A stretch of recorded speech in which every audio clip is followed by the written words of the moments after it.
Let's be real, life is full of struggles.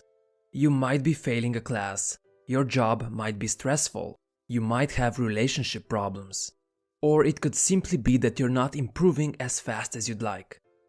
I know how hard it can be to keep the motivation to persevere. Our minds simply don't want us to be in an uncomfortable situation. That's why we give up and shy away from it. But even when our minds are telling us that we should call it a day, we usually have more fuel left in the tank. We just have to tap into this fuel. So what can you do to keep on going? How can you push past that mental resistance? The solution is the cookie jar. The cookie jar was created by a guy called David Goggins. Goggins is a retired Navy SEAL who has competed in more than 60 ultra marathons, triathlons, and ultra triathlons, all while also setting new course records and regularly placing in the top 5. Furthermore, he's a former Guinness World Record holder for completing over 4,000 pull-ups in 17 hours. He's known to be one of the toughest men alive. He used his cookie jar to fuel all of these achievements and continues to use it to fuel his new successes to this very day. Before I explain how to use it, let me tell you the story of how the cookie jar method was created. Goggins wanted to raise money for Special Operations Warrior Foundation. It's a non-profit organization founded to provide scholarships to the surviving children of the Special Ops soldiers killed in the line of duty.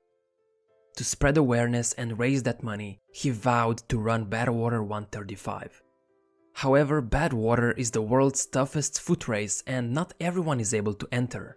You have to earn your spot and requirements are sky high.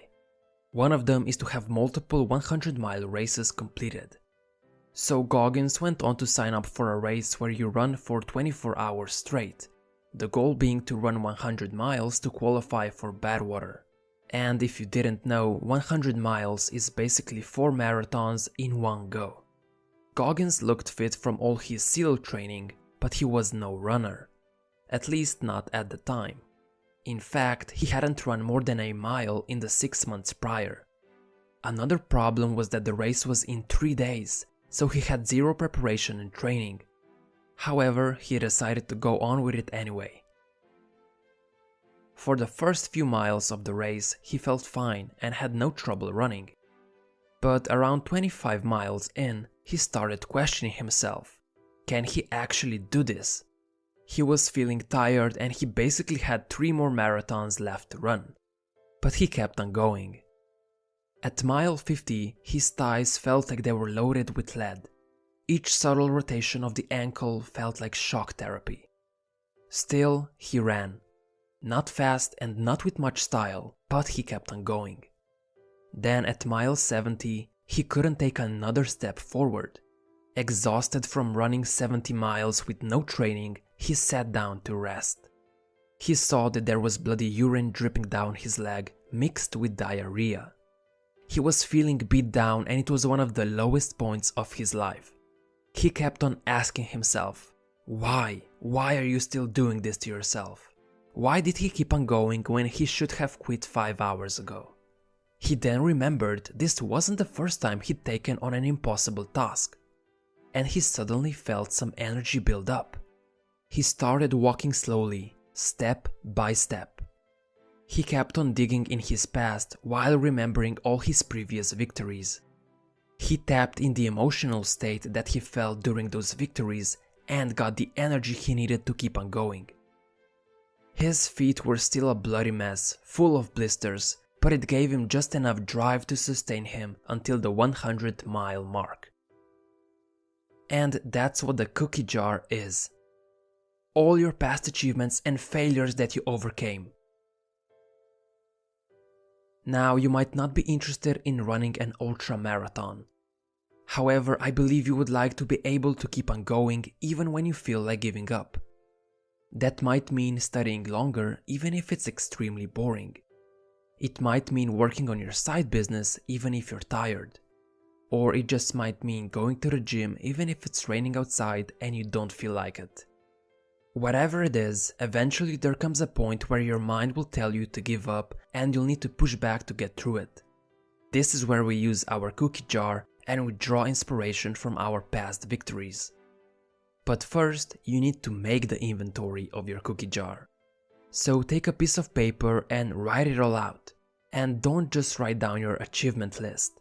Include life obstacles you overcame as well, like overcoming your shyness, conquering depression, or mastering your fear of heights, whatever.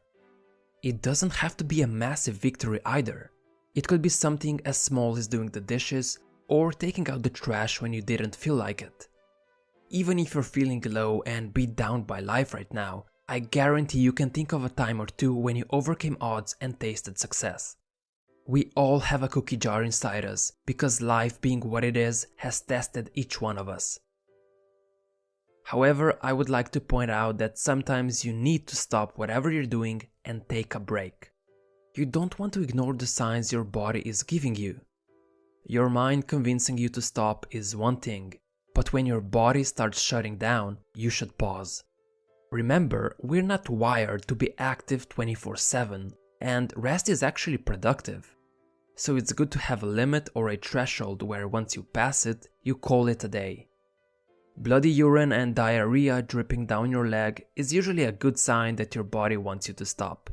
If you value your long-term health, that is. Now, after you've set a limit for yourself and have some cookies ready in your jar, make sure to take a bite out of the cookies when you need to. Whenever you face a challenge, whenever you want to give up, you open the cookie jar and pick a cookie.